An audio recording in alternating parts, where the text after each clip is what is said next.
if you are so inclined to celebrate that, which is not really a holiday, but happy Valentine's Day. If you've got sweethearts out there, get ready. Make sure you.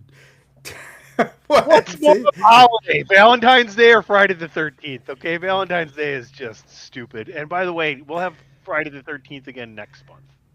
Yes, that's true. That's true. It's a monthly occurrence. But for those of you who partake of the Cupid's Arrow Day, happy Valentine's Day. Hope you guys get to do something fun with your sweeties this weekend. I am your host here today, Dave Unger, coming to you here tonight to talk to you about this new episode of Game Gone Wrong, which quickly is starting to determine that nothing is going wrong with this season of A Night of Seven Kingdoms so far. And here tonight, we will be reviewing episode 4 of A Night of the Seven Kingdoms, which is called Seven.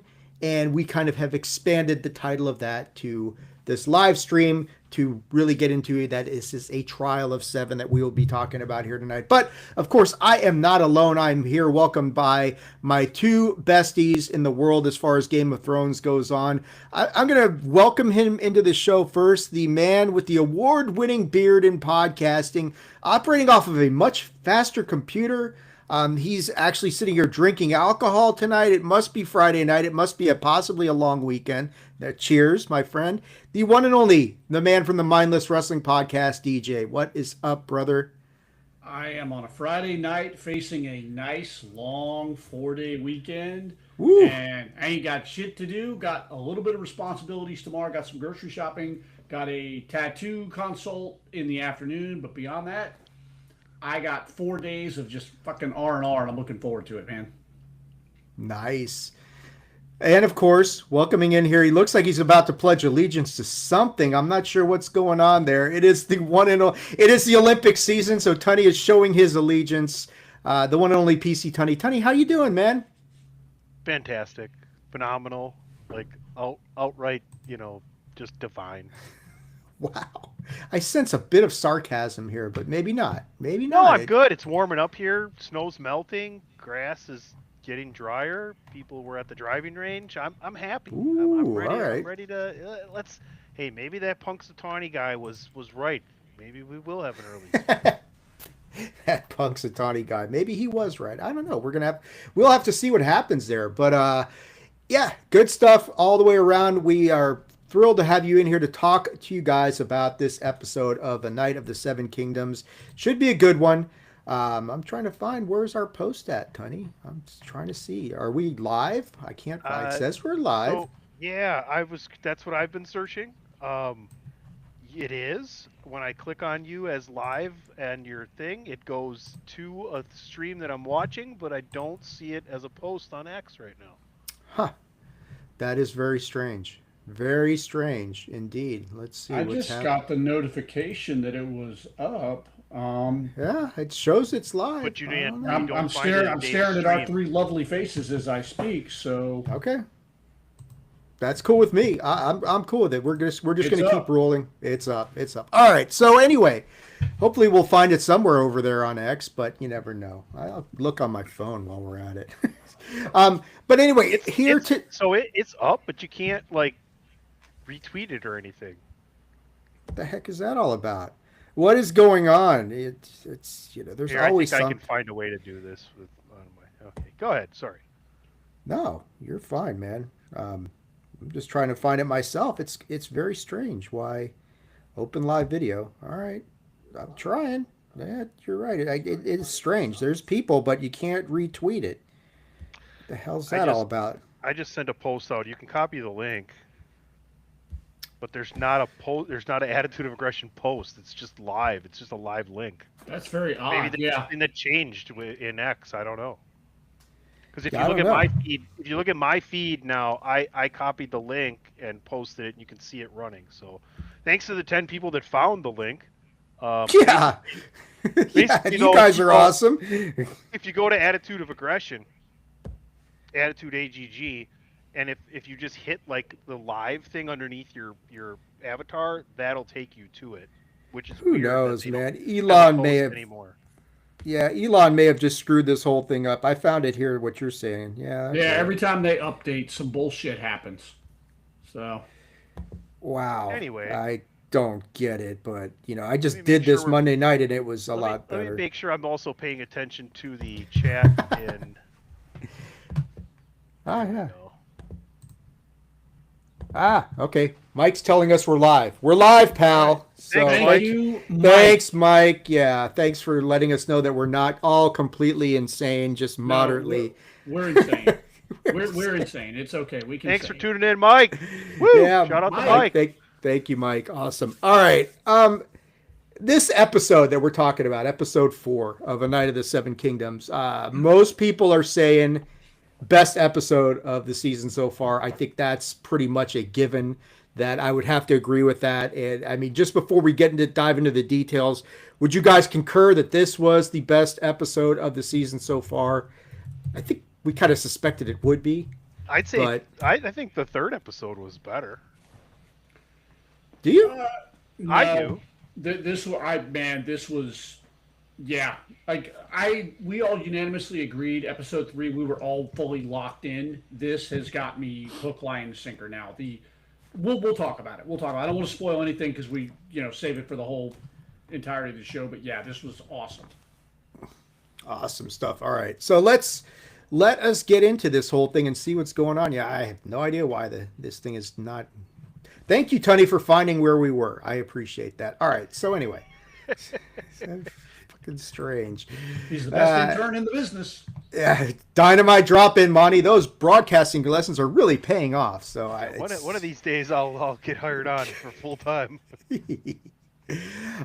So when this episode gets started, what we end up with at the beginning of this is we had all sorts of where we ended up at the end of episode 3 was Egg basically coming in here saving Dunk from a horrific fate.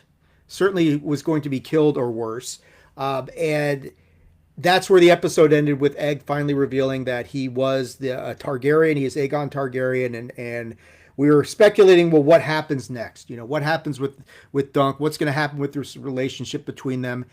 And you find out pretty quick what's going on as Dunk is imprisoned for striking Aerion. He punched him in the face, kicked him in the face. He's sitting in a cell. The Targaryens are weighing the options as to what they're going to do with him.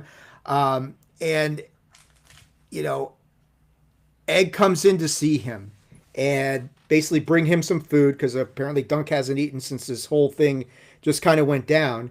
And you get the moment between Dunk and Egg where they bare their souls and they kind of talk about sort of.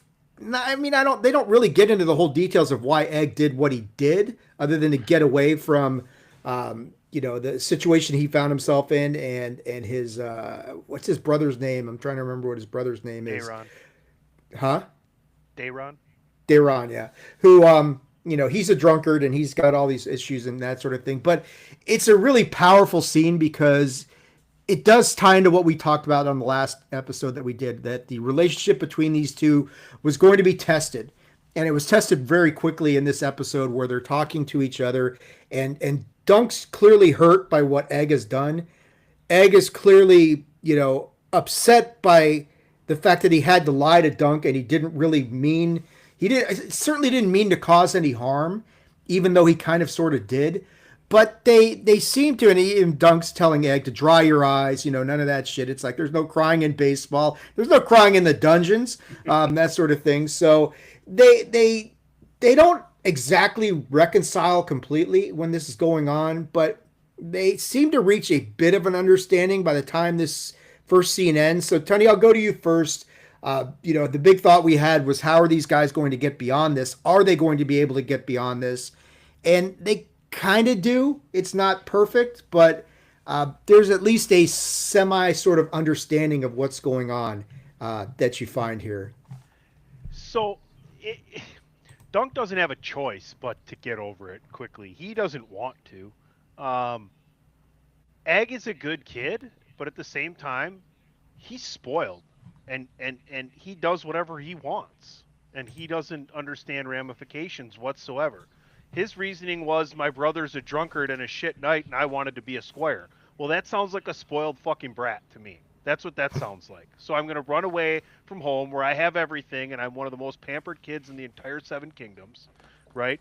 But because I can't be a squire, wah wah wah, I'm going to cause. Now, granted,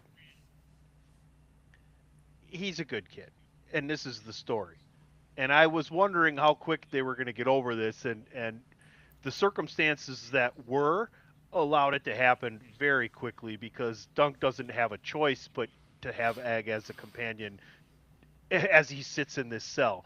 And by the way, what a cool opening to this episode where you think you're seeing this starry, beautiful night in the middle of the meadow, and we zoom closer up and it's the fucking ceiling of his cell Yeah. with the like stalactites and stalagmites in miniature form on the top of the cave he's sitting Yeah. in. So yeah, it's funny too how much he's hungry, and then when he finds out like I'm not gonna keep dude waiting, I'm not hungry anymore. We can go. You know, that was kind of an interesting transition. So great opening scene. Great, just great. Yep.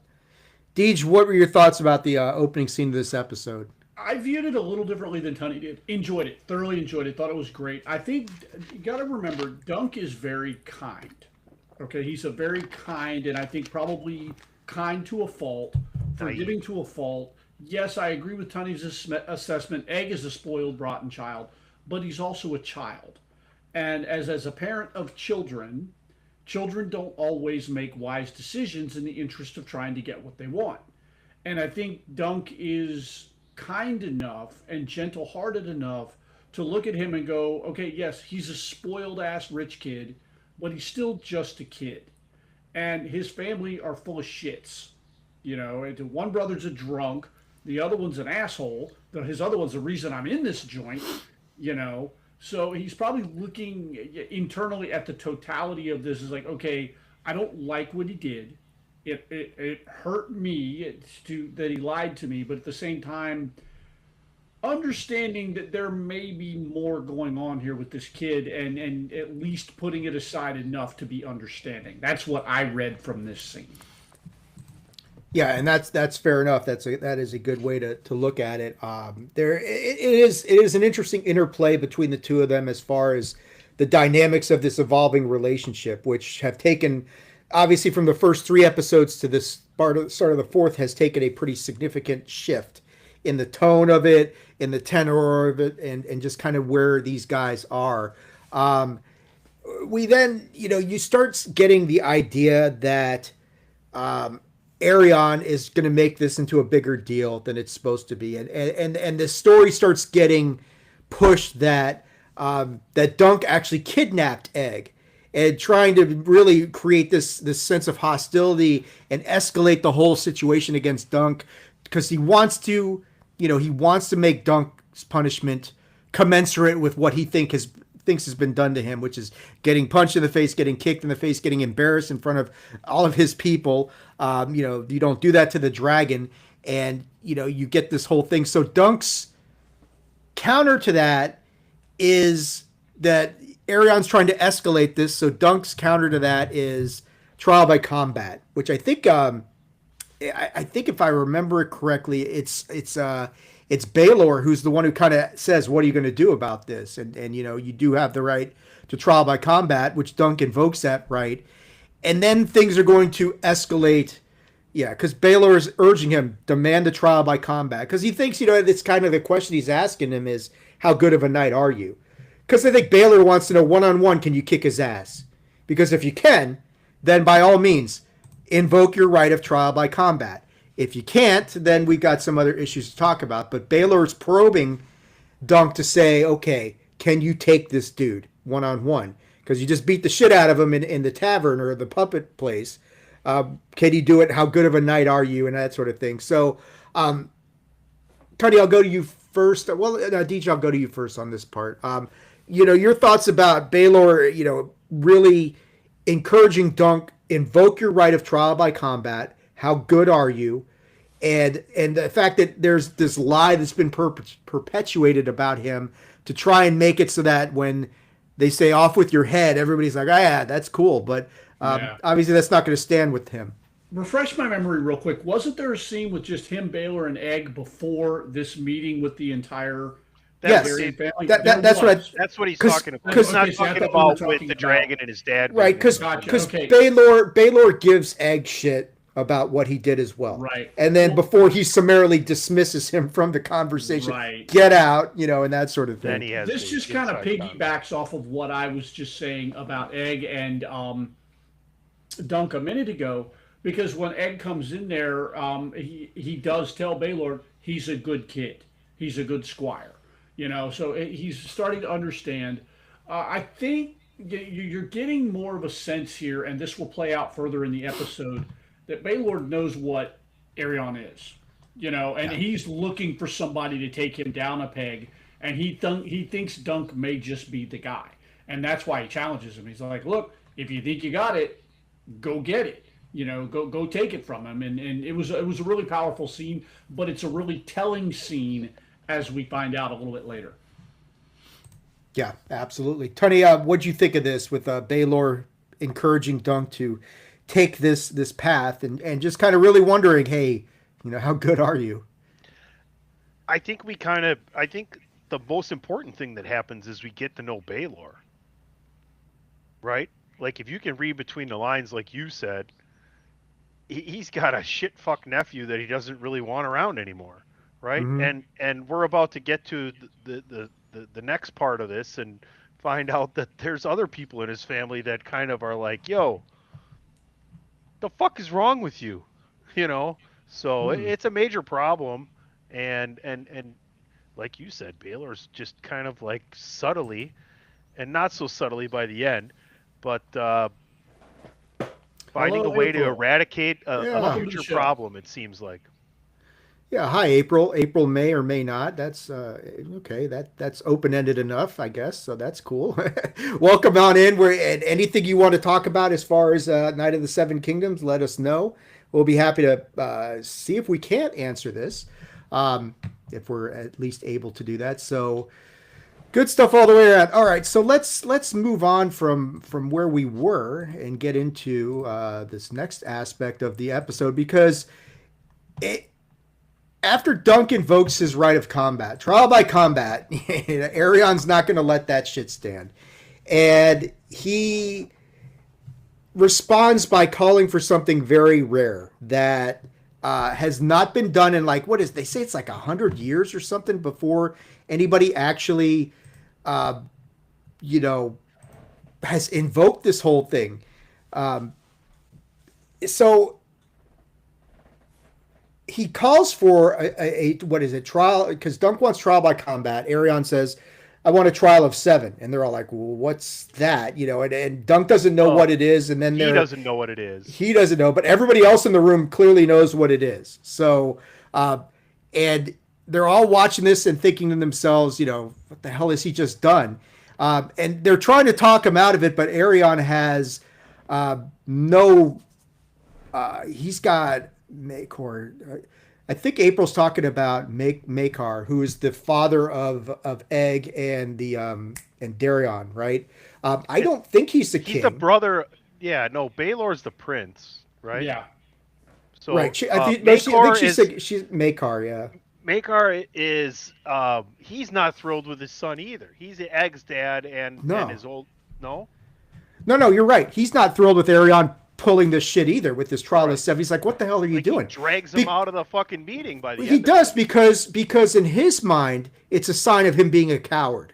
It's like, you can't take this dude one-on-one. You got to bring in all these other people and create this shit show of a situation where it does kind of makes them look bad from the standpoint of, what are you doing, man? It's like, this is a situation where it's just April's saying Makar had a trial of 7 as well. Maybe I didn't get that from it, but that's possible. I must have missed that nuance. I'm taking April at her word here. Yeah, I will too. I don't remember. It might have been something in the graphic novels or something, but I'm not gonna doubt it. But he's trying to talk his son, one of his sons, out of there. And yeah, something is sus about the trial. There's no doubt that so. there's very much so that, and it gets even more sus as we go along here. And when we start thinking about the backstabbing and the things that are about to happen, but as much as they try to talk Arion out of this whole situation, he will not relent, and it creates a situation now where 7 champions versus 7 champions to decide guilt or innocence. And this puts Dunk in a situation where he's got to recruit 6 other fighters. And of course, that's not going to be easy because it's like, I thought when this happened, it's like, well, he went through all this shit just to get to the point where he could even get anybody to vouch for him enough that he could enter the list in the first place. And now, you've got this whole other situation where, he's got to go and find 6 other people to jump in here with him. Egg is kind of confident that he can maybe find a couple of these dudes, but beyond that, there's no way that they're going to, the odds of him finding 6 people to jump in on his side seem awfully large and weighted against him. So, Tony, I'll go to you first. Your thought about this invocation of the trial of 7 and just the kind of the backlash that it's just this feeling of in the room as this is happening of this kind of like, oh Jesus, he's really going to go here and do this, and there's a sense of not dread but some foreboding about this whole situation escalating to where no one wants it to go. But what do you think of this whole scene where the trial of 7 first kind of becomes an issue, and these guys are like, okay? Well, it's obvious the request because he needs backup, and he knows that Dunk doesn't have any backup, right? So it's a brilliant tactical move, right? Yeah. A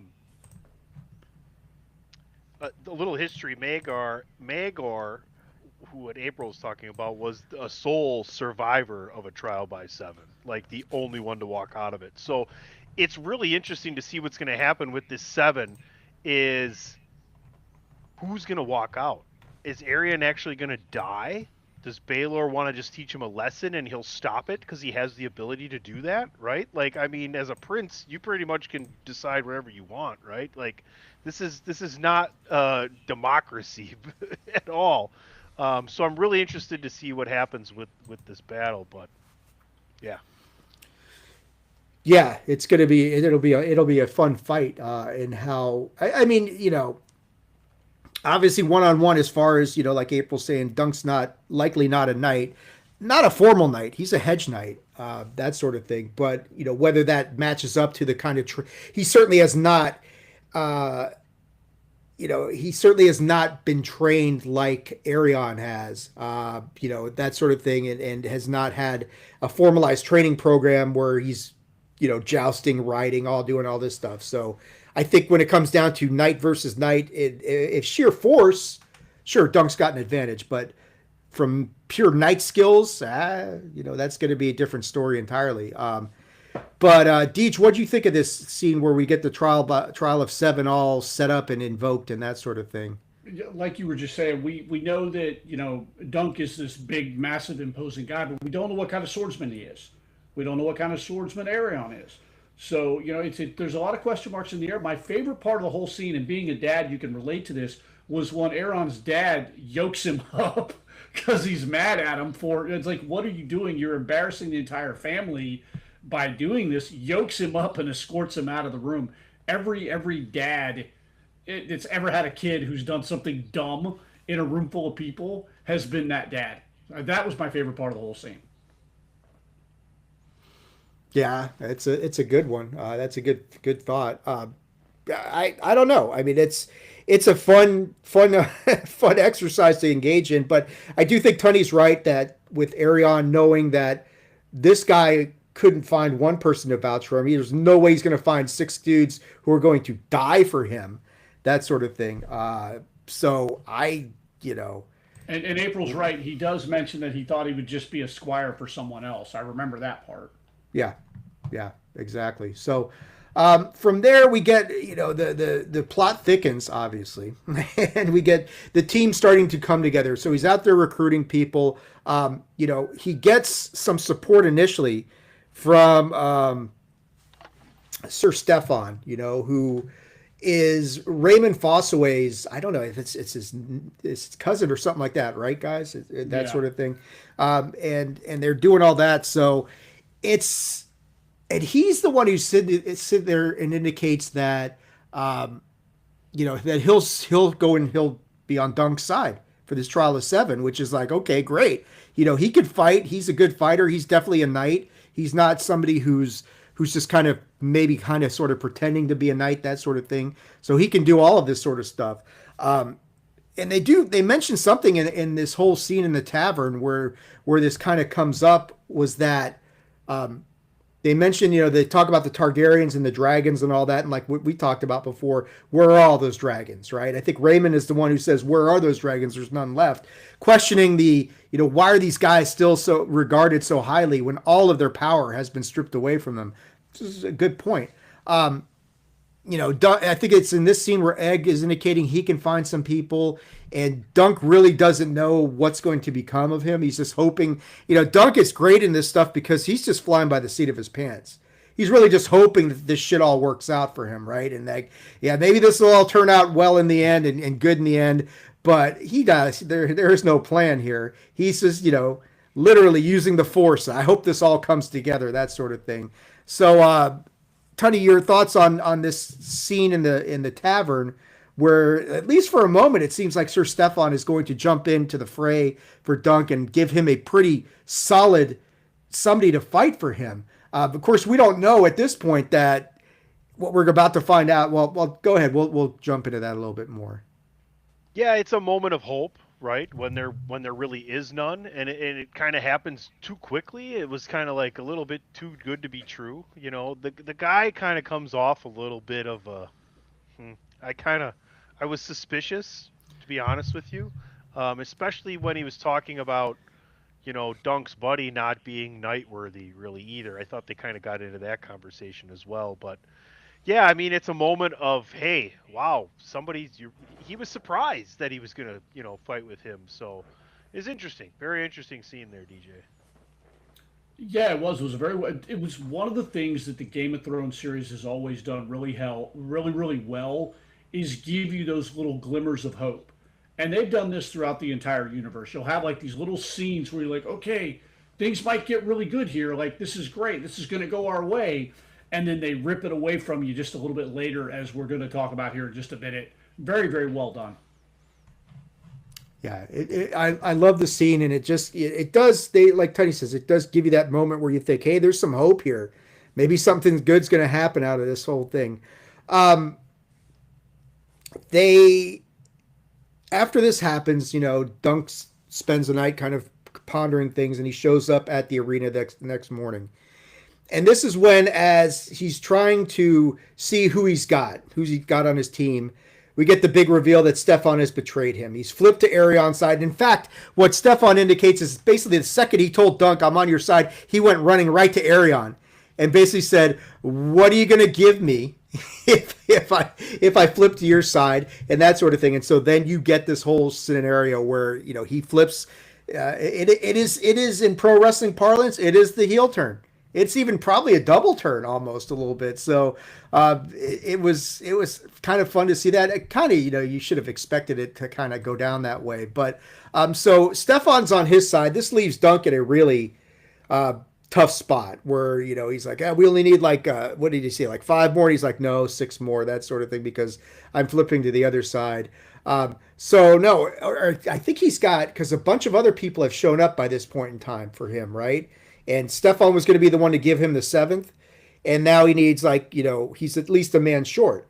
And Dunk is basically saying, hey, look, we'll go against you 6 on 7. And they say, no, you can't do that. That's against the rules. It has to be 7 on 7 or you lose. You're guilty and that sort of thing. So then Dunk makes this impassioned plea, which, I mean, this speech that he gives really kind of it's like I'm sitting there going, man, this is some Braveheart, Aragorn shit at the Black Gate sort of speech going with. Sorry, Tony, you don't know what that is because I know you're a big game Lord of the Rings fans, but DJ knows what I'm talking about. So, I know exactly. I got the reference. Yeah, so but it's William Wallace, it's Aragorn, it's all this sort of stuff, who will fight for me, all this stuff, and he's really, and Dunk goes from being in this scene from being just kind of easygoing and take it as it comes sort of situation to being very assertive. It's the first time you see this, and I have a feeling that we're going to see a lot more of that, where he comes in and he says, is anybody going to stand up with me? Is anybody going to show any courage, any bravery? And this one mountain of a dude stands up, and you're like, yeah, this guy can fight, but it's really just to rip a fart and make fun of Dunk, and everything looks really bad before we get to the very end. And I just want to stop there and set the stage where DJ, I'll go to you first. Where Dunk's a man short; they are short-handed. Somebody's going to have to step up, or this is game over. You don't even get to fight. You're just guilty as sin, and it's all over. And his speech is really good. I mean, I thought he really turned it on in this moment and made this impassioned plea. And you got to see that fire in Dunk that we have not seen yet, but you get to see it here. And it looks good for a moment, but it's literally a wet fart in church, that sort of really situation, was. without the church part, Without so the to church speak. part. Although Yeah. he was holding court, at Dunk. He was up there, letting them have it, man. he was It preaching. was a great speech. And then we got a wet fart, by the way. That's we what I was did. saying. It The was double a heel little turn it was a little moist. the double heel turn from Stefan pissed me off because I was like, well, at the end of the last scene, I'm like, all right, maybe this guy's not such a prick. And then I'm like, and it went literally from that to this son of a bitch. So here we are. He's down 2 people. He's down 1 person now. They're telling him if you don't find somebody, he gives the speech. Nobody answers. And he's like, look, as knights, we are sworn to protect the innocent. This is what we're sworn to do. And, he's pleading his innocence and nobody answers. Or do they? Tunney. Yeah, Tony, or do they? I mean, well, that one dude was really big guy. He stood up and then he just. It was mountain sized. He was a big-ass dude. I thought of the mountain from the original series, and I'm like, oh, this guy's he's a bit. And people they even knew who he was when he stood up. It's like, this guy, yeah, this is gonna change the dynamics of this fight. This is gonna level the playing field. Well, not exactly. I think, we talked about earlier Baylor clearly having a problem with Arion, right? Yes. So I think regardless of whether or not Dunk came up with 7, he was going to have some impact on what was going to happen. So, yeah. I mean, the speech was great, but at the same time, it's funny though. I didn't think he would have a problem finding people considering how much Arion was hated and what had happened with the horse and everything else, and people were already ready to beat his ass that night. So who right. was, Well, talk about some of the guys who jump in for him. Raymond jumps in and he's asking to be knighted by Dunk. And Dunk's, obviously his attention is put somewhere else. But Lionel Baratheon jumps up and our second favorite Lionel. Our second favorite Lionel, yeah. He jumps up and he has been, and you quickly realize here in that 4th episode that this is probably Dunk's biggest ally, or at least so it seems until this last scene happens. And Lionel, who and as eccentric as he was in that 1st episode, and just kind of the way he was in the 2nd episode, walking away from the tug of war in the middle of it and coming back, it's cool that when the chips are down, when Dunk absolutely positively had to have somebody, Lionel steps up and says, I'm here. And he's the one who knights Raymond. So, but it does leave them 1 guy short. And things are looking bad until you get the moment of the series so far, which is to use pro wrestling parlance again, this is the Ultimate Warrior running down at the WrestleMania 8, right? This is what it is. Coming down to save Hulk Hogan's ass. Dude, it really is. It's like, okay, Hulk's tied in the ropes, Sid and Papa Shango are beat up, and Bobby Heenan, he doesn't have a friend left. Dunk doesn't have a friend left, and then the Warriors music hits, and it's fucking Prince Baylor who comes in, reveals the hood, and to the shock of Makar, who's sitting there like, what the fuck are you doing? And he's just like, he's like, I'm in. I forget what exactly he says at that point, but he says something pretty good. But this turns this in. He's Dunk's 7th champion. And now you've got this whole new dynamic that goes in here. That now you've got Targaryen versus Targaryen. And Baelor is, and you could tell by the reaction of Maekar that he's like, shit. This is not so good, because I'm pretty sure he knows that Baelor is a hell of a fighter and a legit knight who can truly level the playing field a little bit. It is a quintessential fist pump moment, whatever you want to call it. It is the epic moment of the episode so far. It is a moment where you really get charged up and say, bring on episode 5, because now we've got some real stuff going on here. I'll go to Tunney first on this one. Your thought, Baelor coming in here, revealing he's the 7th champion and all that sort of stuff. And yeah, man, what'd you think of that? That's it. It is the moment of the series so far. So Baelor comes in, reveals, and pronounces, "I will take Sir Duncan's side." To which Maekar replies, "Have you lost your senses? This man attacked my son." To which Baelor responds firmly, "This man protected the innocent, as every true knight must. Let the gods decide if he was right or wrong." That's right. Perfect. What a great, and I mean, that just sets the stage, and what a great line that he says right at the exact moment when you really want to hear it the most. Think about all the series you've ever watched, right? Just a series like entertainment, fictional series. We've watched so many. Have there ever been back-to-back episodes with greater endings to the episodes than 3 and 4 of this fucking season? We reveal Egg.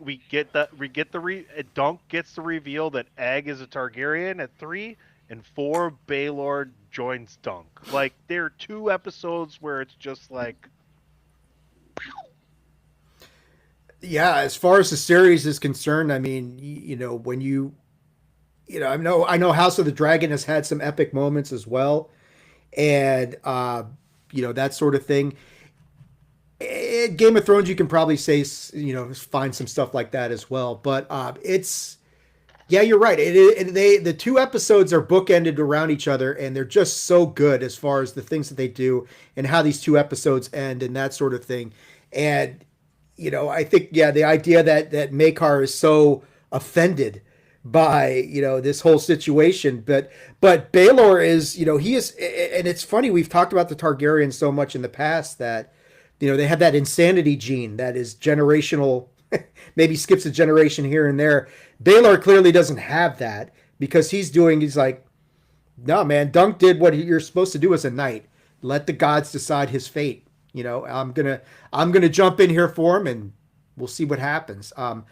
DJ, I know you absolutely love this moment. You were talking about it, how much you thoroughly enjoyed what happened here with Baelor coming in here and being the 7th to make this truly a trial of 7.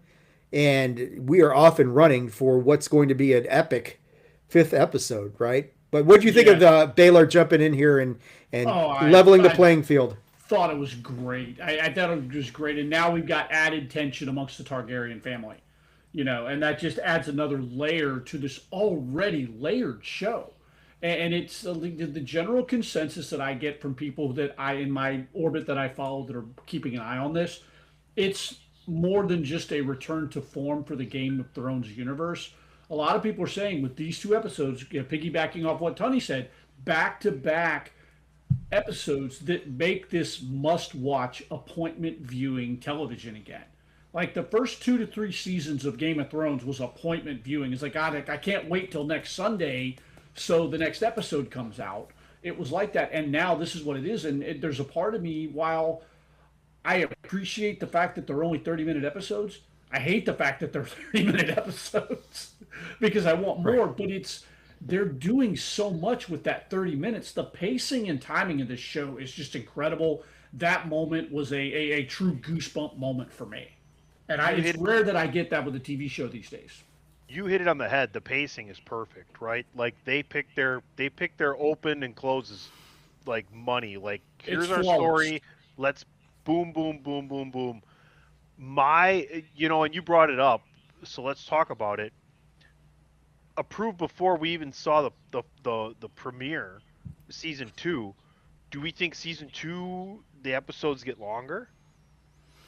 No, I tell you that it seems like this 30-minute, 35, 40-minute time frame. Sweet spot. It's a sweet spot because look at what Wonder Man did, right? Wonder Man was the same sort of thing dude. with that 30 to 40 minute sort of time frame or even less.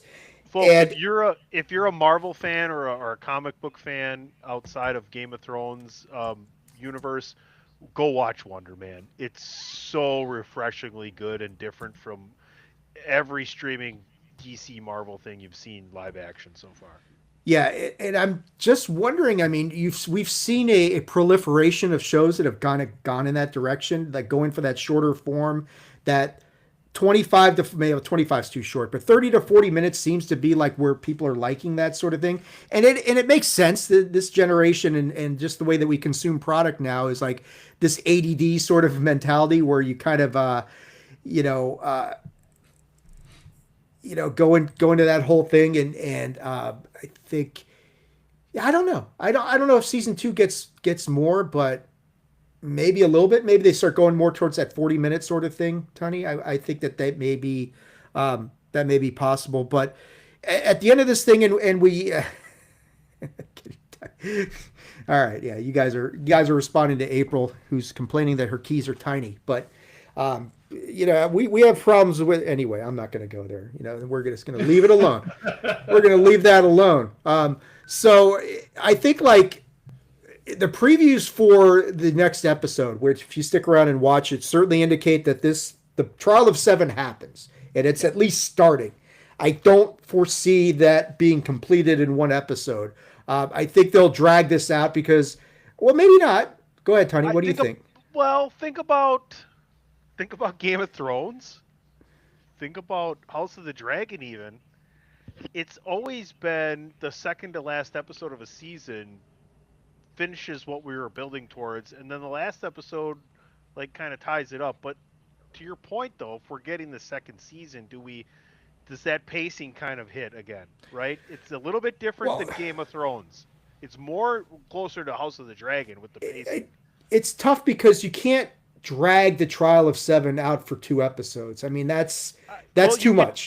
You could have it about to come to an end and then end it, and then you see the ending of the Trial of Seven. I anticipate.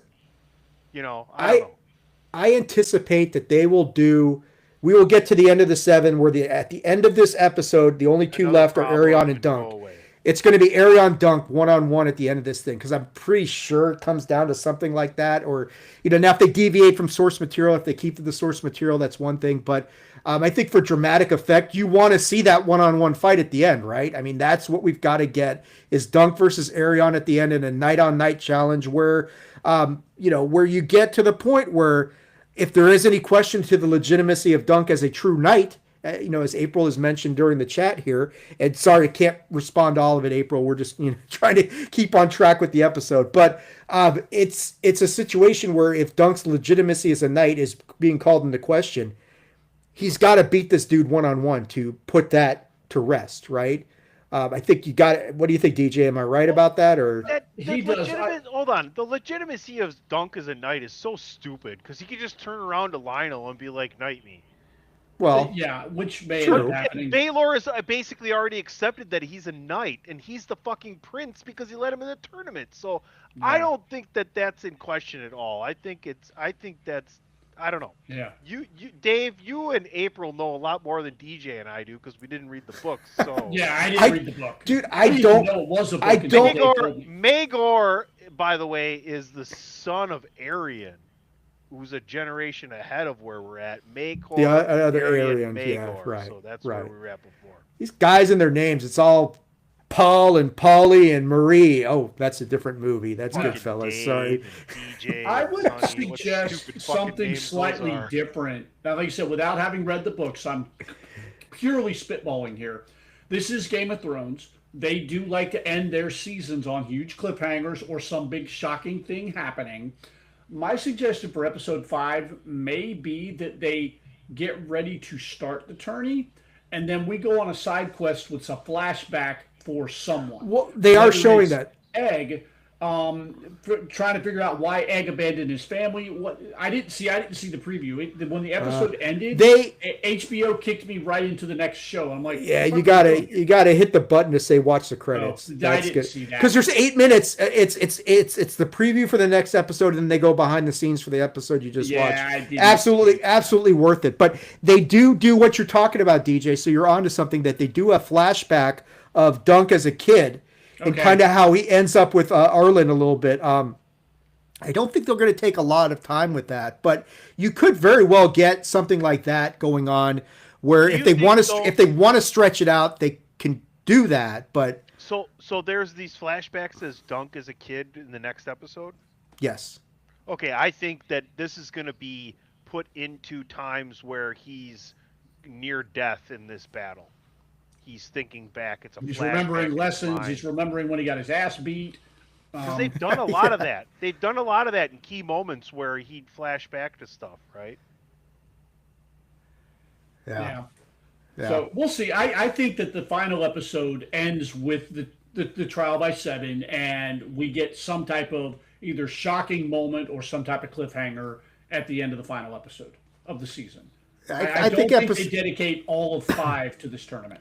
No, probably half and half. They'll do half flashback, and then they'll get it going. And I think, yeah, my guess is they'll do that, and then, but I don't even remember what they did in the book as far as how it all comes about. But I think you could have half the episode showing Dunk's backstory a little bit more to endear himself, because he's going to be put in peril many times in this fight.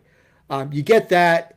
We probably get at least half of the trial, which is whittling down to where it's just one-on-one. Because I think episode 6, the last episode, starts off with this battle between Dunk and Arion, and then that resolves, and then you get to see kind of set the stage for what's going to happen next season, and they end it with the big threat. So what's happening in season 2? What's the big threat that Dunk has to go and conquer? That's kind of what I remember, how the graphic novel sort of went in that direction, but we'll see. We'll see. I mean, these guys, they never stick to the source material strictly. Although this one's been doing pretty well so far. The actual written source material they do, the stuff that is unfinished, Yeah. Well, we know, George. We know. Finish the damn book, George. Hey, that'd be nice, and then we wouldn't have to make this shit up. But arg, yeah. But yeah, what else are you guys looking forward to? I mean, we've broken it down, but what are you looking forward to in episode 5, other than the tournament starting, or not? It's not the tournament. I got to get away from saying it's not the tournament. It's the trial. This is the trial of 7. Other than that getting going, what do you guys think? We've reached that crescendo, and that's what I want to see. I want to see the fight, and I want to see how it ends, and if it really ends, or if this carries over into season 2. Like I feel like we may not get a full resolution here. We may not. I think it's a risky move to make, though, to just kind of leave it in more vast and empty landscapes. April's really upset about the scenery here in these episodes, but well, I mean, and the problem is, of course, you're isolated to this one place, Ashford, that sort of thing, which doesn't help the whole thing. But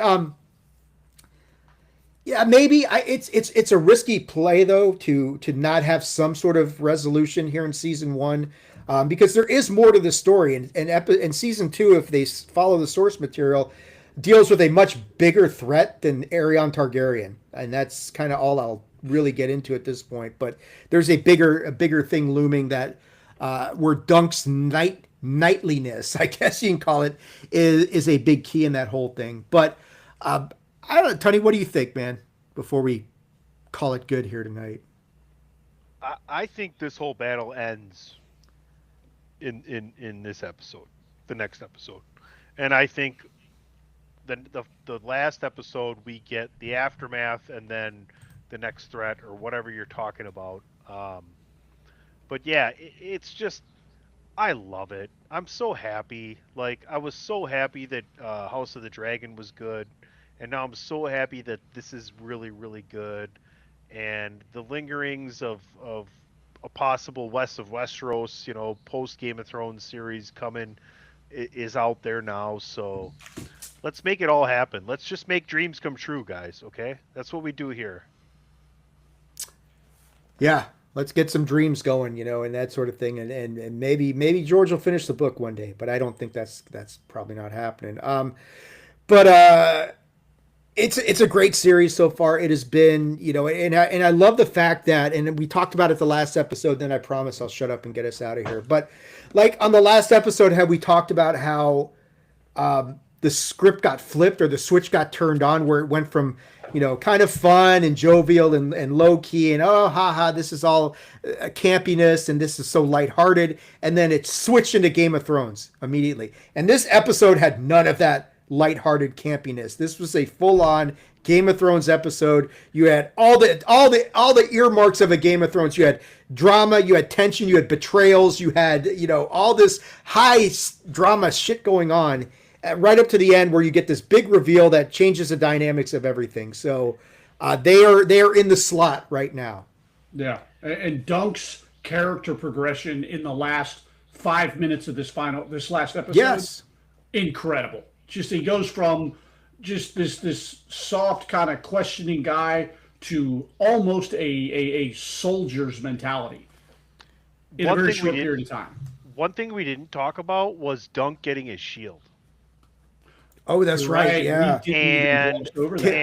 and like he didn't understand it.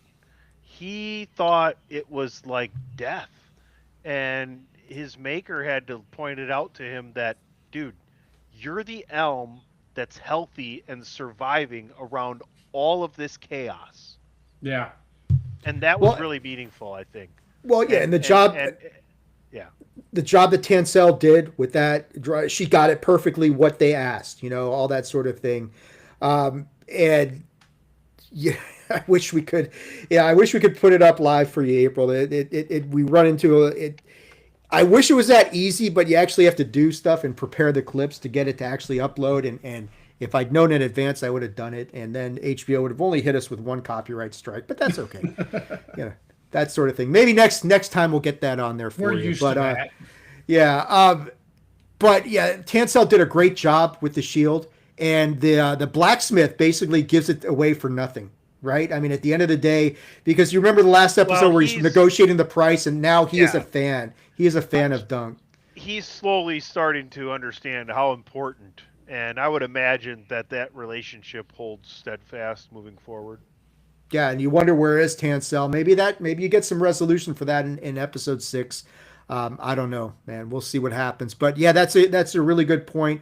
There's lots of subtle other little things that are going on in this episode that just make it so good. And I think at this point we are now 2/3 of the way through the season.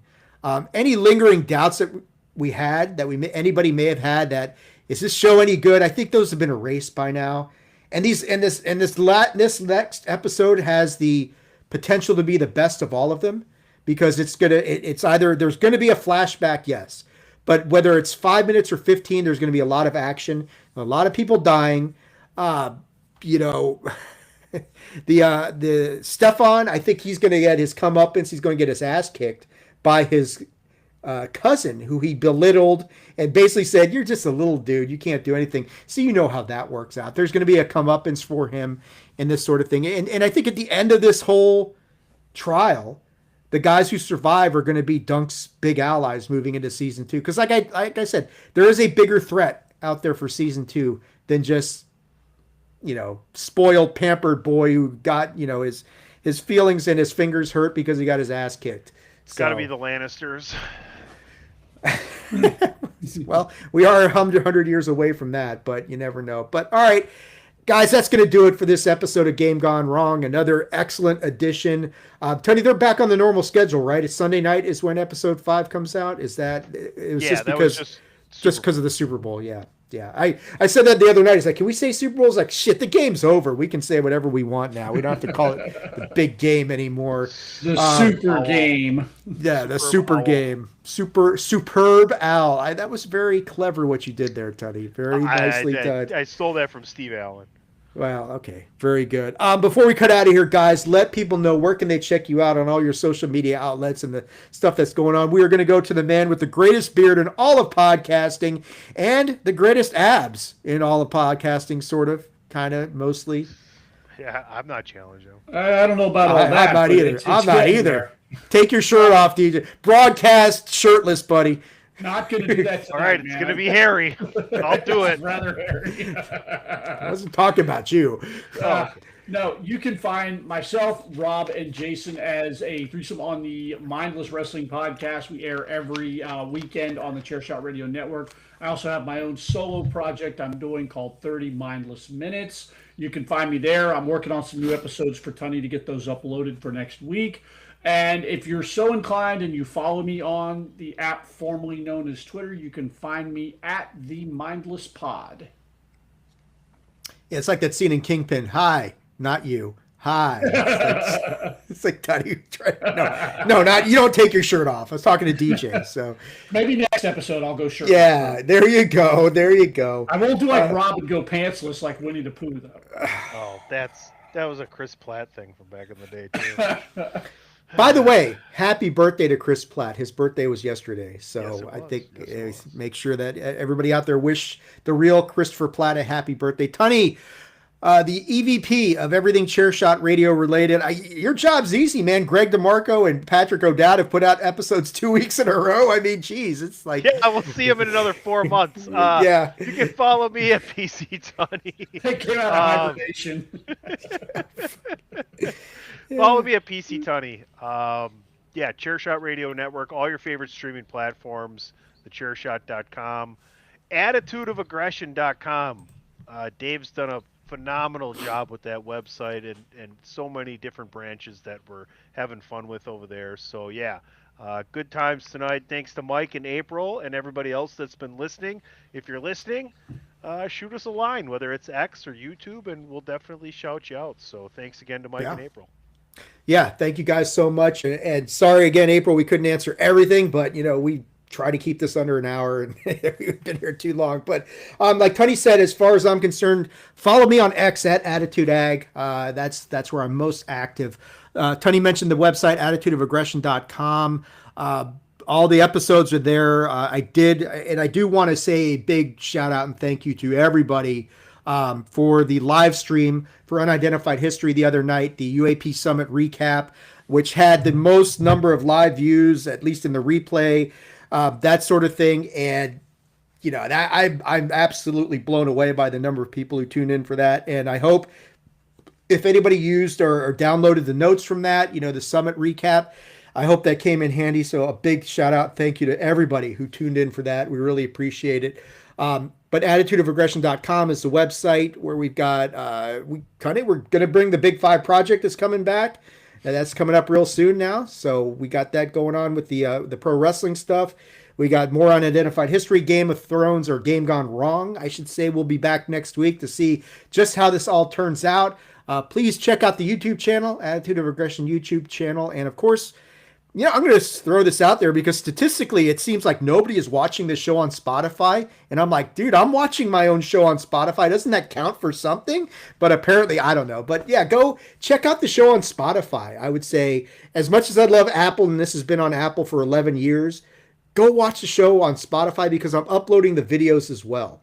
So it's not just the audio, it's the actual video versions, the same ones that show up on YouTube. And they're not nearly as demanding as you would expect on copyright shit. They're like, yeah, whatever. Well, we don't have to go into that right now. We've all copyright dinged by Spotify. Yeah, but yeah, whenever you're listening on Apple Podcasts or Spotify, just please, if you like what we're doing, leave us a 5-star review. It gets back to all of us, and we realize that we know what we're doing, and we're doing something entertaining. That is going to do it for this episode of Game Gone Wrong. So far, no complaints. Not yet. Episode 5 should be epic as well. Not yet. Not yet. We'll see what happens, but that's going to do it for this week. Until next week, everybody take care out there. Stay safe. To Mike and April, again, thank you guys so much for engaging with us here tonight. And we'll be catching you soon for another episode of Game Gone Wrong.